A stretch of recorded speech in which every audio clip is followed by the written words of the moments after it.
Welcome back to Ego Express. And today, I can't tell you where I'm picking up from or where I picked up from. And I can't tell you where I delivered to because there's no filming of any kind on both ends of, both ends of loading and unloading. I can tell you it's not a super long load, but that's all I can tell you. So today we're just going to chit chat about how things are going in December of 2024, how the freight world is, and what is going on, and how some drivers do well, some drivers don't do well. It's just kind of, a lot of it has to do with how blessed the driver is. Some say luck, if you believe in the Lord and you pray for your success and, you're doing the right thing. I'm not preaching here. I'm just saying, how I do things. And you don't have to, you know what I mean? But if you're a person of faith, you're going to give it all in the hands of the Lord and God will provide. That's just how I believe, and that's how God guides me through life. With work, with personal, family stuff. I mean, it doesn't matter how. Just pretty much everything. So some drivers are blessed more than others, and the ones that complain the least, for some reason, it's even written in the Bible that, God commands us to be happy and not complain. It's a command to do that. And if you follow that and you are happy with what you have, of course, you could always benefit from being better and strive to be better and do whatever you can to be better. But if you're not complaining and you're thankful and you're just asking the Lord for blessings for ahead of time, for the next day, for whatever you're doing, for your business, for your work, in all aspects of your life, you're going to get it because, that's how things work. If you trust in the Lord will provide. So that's all I gotta say, and I'm gonna stop at that for that. But as far as other drivers go, there's a complainer kind of a driver. There's always, we're all different. We're all people. Everybody's all different. And some people are just grateful for everything that they have, that they can get, that, things are the way they are. They could always be better, but they could always be worse. And I'll take the better and the however they are versus worse. And so will all of you guys. And if you live your life that way and you're grateful for what you can get, those people do well in their business for some reason. And not just for some reason, but I know what the reason is. It's the same thing that I'm talking about. People do better like that. As long as the driver's not complaining about, is it going to go there? Is the weather going to be this? And the weather's going to be that? And everything else. You know what? Our life is in the hands of somebody else, not your hands. And things can happen anytime that, you might be seeing Jesus in the next minute. Anybody and everybody will be in the same shoes at some point. Somebody earlier, somebody later. But all of us, technically, in reality, are in line to leave this earth. And where you're going to go afterwards is up to you. How you're going to spend your eternity is up to you, definitely. So, I definitely want to spend mine, in the gold streets of New Jerusalem. That's where I want to be. And that's where I'm going. And that's where I will be.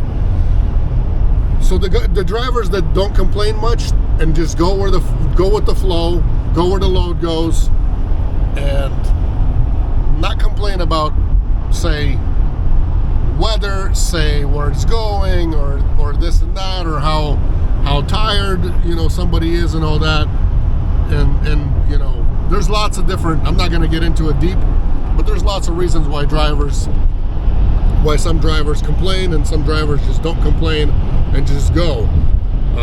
Some drivers are just way ahead of schedule, and they're already looking, days and days and days in advance at certain things like weather and somewhere, or where there was an accident or something else, and they're like, oh, they get all freaked out about, different things. Don't be freaked out.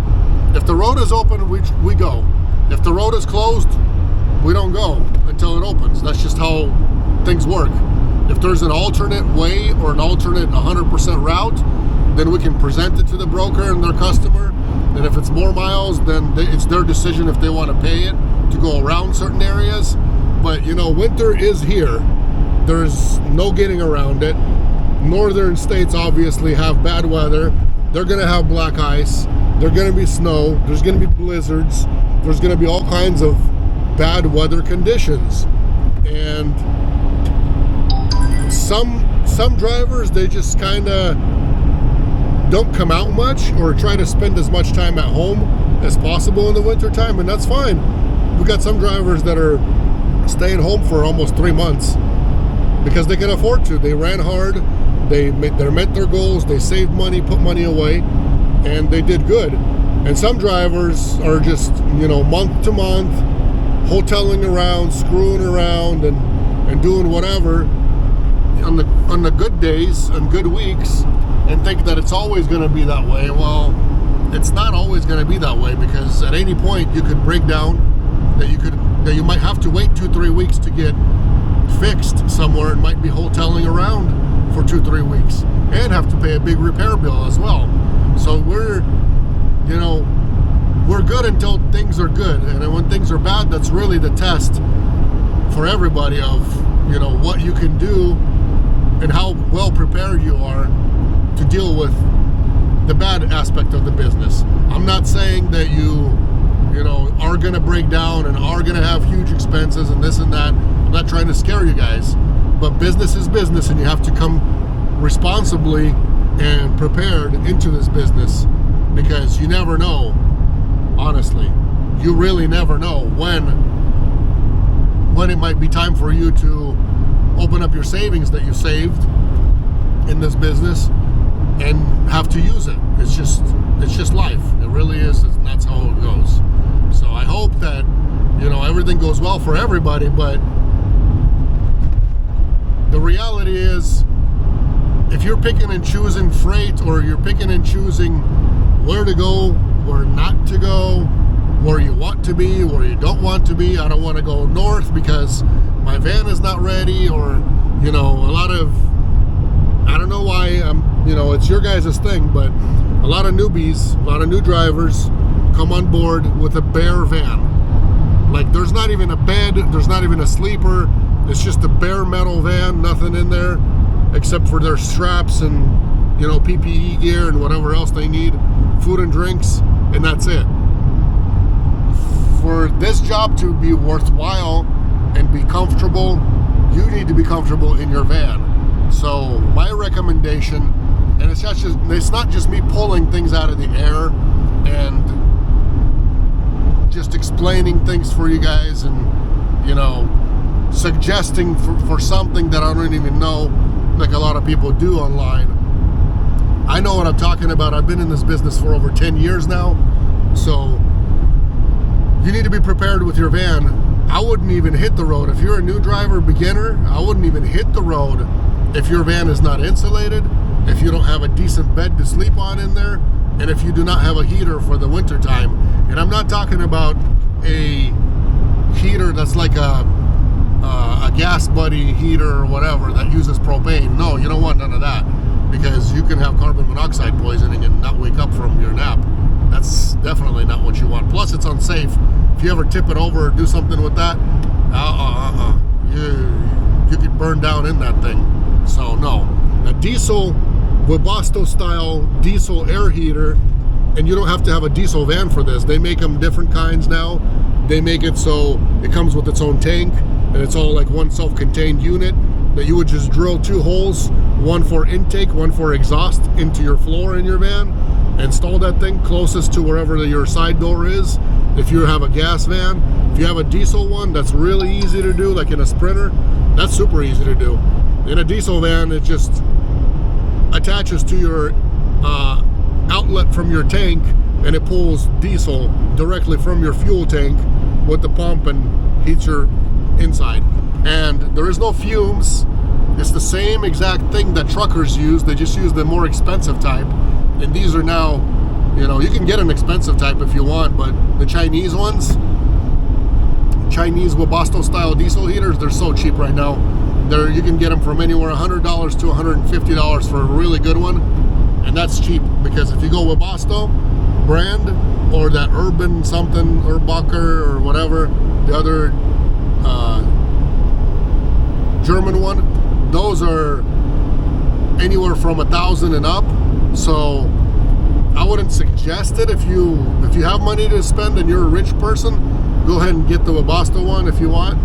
But hey, I figured in my lifetime, even if I replace 3 to 5 of these in a lifetime, when they go bad, if they go bad, then it's okay. And I know my father, he ran his for I think 2 or 3 years, and for some reason his electronics started being bad, and I'm like, hey, he's like, I'm just gonna go buy a new one. And he bought one for like $120 on Amazon, got it delivered, and I installed it for him. So the diesel heater is what you guys want to have, and I don't know how soon or how not soon, but I'm thinking about maybe helping some of you guys out. Shop is gonna be ready soon. Well, by the time this video hits live for you guys, I'm sure it's gonna be up and ready and everything. But as of right now, it's looking like I'm about maybe a month out or so. There's about a month wait for my garage door, and besides that, everything else is going to be done here within weeks before that even. So and I'm thinking that maybe, you know, to help you guys out, I can do something like that, is do some insulation for people if you guys really want to, and do diesel heater installations too for you guys if you want to. I mean, I would recommend you doing it yourself, because for me, you know, to waste my time as an owner of the company and as a driver that I could be driving and making money out there, or being in the office and making money, it has to be worthwhile. So it ain't gonna be super cheap.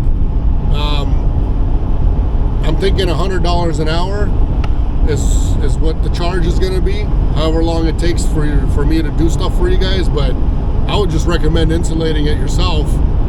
If some of you guys want to do that and have, you know, and want to have a bed built like mine that folds up and is out of the way when you need to be, and have a diesel heater like mine out of the way so you can use your full length cargo space, I would recommend, you know, thinking about it. If anything, if you can't do it yourself, then obviously you got to pay somebody to do it. So maybe it's just something for the future for you guys, and something to think about, something to think about. If you guys have personal questions about that, you want some special way of building it out and all that kind of stuff, I mean, I do have connections. I do have some connections with lithium battery places that are good, that are fairly inexpensive, so we can get hookups on that for you guys, if you want to run power and lithium and all that in your van. But most people are just basics. You know, they will put in an inverter in their van. An inverter, you know, it can run your microwave, it can run your, you know, a lot of your charging and your fridge and everything else. And if you're looking to get bigger, then, you know, you go bigger. But if you're just looking to have a heater and insulation and a bed, hey, that's not a problem at all. You don't need any extra batteries for that, because these heaters, they're really efficient. They can run an easy 24 hours on one battery, just a house, whatever, under the hood battery or whatever house battery you guys have, or chassis battery, whatever, and it's not going to die. Your van's not going to die from that. So just something to think about for you guys if you're thinking about, you know, needing help with insulation. I'm not promoting myself in any way or anything like that. I'm just looking at it from sort of a business perspective, and sort of and more of a help you guys out, because I'm looking at people wasting money and spending money in hotels and motels, and you're just wasting that money because you're not writing off the whole thing for taxes. It's only a part of it. I'm not going to get into that. But a lot of people are mistaken, thinking that, oh, hey, if I spend 150 on a hotel, that means I didn't make 150 that day, and that's minus from that. No, it's only minus $150 of taxes that you're not going to pay. And usually if you're in a 35% tax bracket, then you're not paying, then it's only 35% of what you would get taxed for that $150. In the end, it's definitely just not worth it, because, you know, save that money, put it away. Unless like your card, like your credit card or something gives you free points for that, for hoteling, and then you could, I guess, use that for that. But I know that not all of you guys, I guarantee it, not all of you guys have the free points. So something to think about. Think about it, guys. Right now it is freezing rain. We even have like Amber Alerts and all that kind of stuff on the phones in my area. So freezing rain. There was a tanker accident out here somewhere. I don't know. Oh, maybe right there. Yeah. Maybe I'll film it for you guys. There was a tanker accident that they closed both sides of the freeway down. So, with a fatality out here. So maybe this is what we're going to be coming up on right here. Actually, in my neck of the woods. Yeah, it looks like it. Jeez. Okay.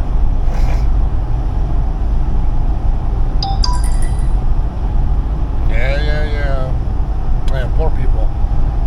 Somebody died in this accident. I don't know where the tanker went or where he's at exactly, but somebody did. One fatality is what I know for sure. Yeah, look at that. It just burned way down. Nothing left of the truck.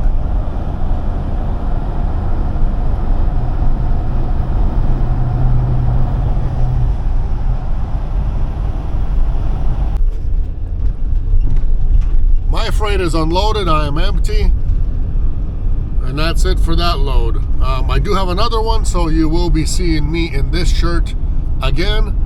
What happened was, while I was on the way to do this one, I got something else that's picking up in Eugene, Oregon, piece of medical equipment, and it delivers to Tequila, Washington. So I'm heading that way instead of going home today. But you guys, hey, give me your, let me know what your guys' thoughts are about what you guys think. Like, how many people are there really that are in need of actually, getting their van built out and, at least getting it insulated, or at least, getting a heater in, or getting a bed in, however you guys want. I mean, if you're leasing a van and have to give it back, then I don't know, I'm not sure exactly about how that will work as far as you like modifying it, drilling into it, drilling holes in the ground, in the floor and all that to be able to put the heater in and everything else. So if you're leasing or renting a van, our company doesn't even work with rental vans, period, or leased vans. So the driver must be the owner of the vehicle, and you having payments for it, that's fine, but you got to be the registered owner, not just some leasing guy or whatever. So find out from your whoever, if you guys are doing the lease thing and you're interested in wanting, getting insulation for it and other things. And if you're on the West Coast or do come out to the West Coast and you guys want to set up an appointment, to find out what can be done, or just at least get some bare minimum stuff done. I'm not some kind of an RV or van enthusiast or company that's gonna make it look very, very fancy and and make it RV looking style and all that kind of stuff. No, guys, we do work. We get pallets put in and out of there every single day. So as far as like having actual pretty floors, pretty walls, and all that kind of stuff, I mean, take a look at my example, you know what I mean? I don't have a pretty floor. I just have a floor with E-track. I don't have pretty walls. I do have them insulated and then carpet on the sides. That way it's less echo, it's a little more quieter. And carpet is carpet, you know, the outdoor carpets, you can really get them in any color and have an outdoor carpet on your walls inside. That way it keeps the echo down. And having an insulated van, fully insulated, versus a non-insulated van is a big advantage because of the noise factor.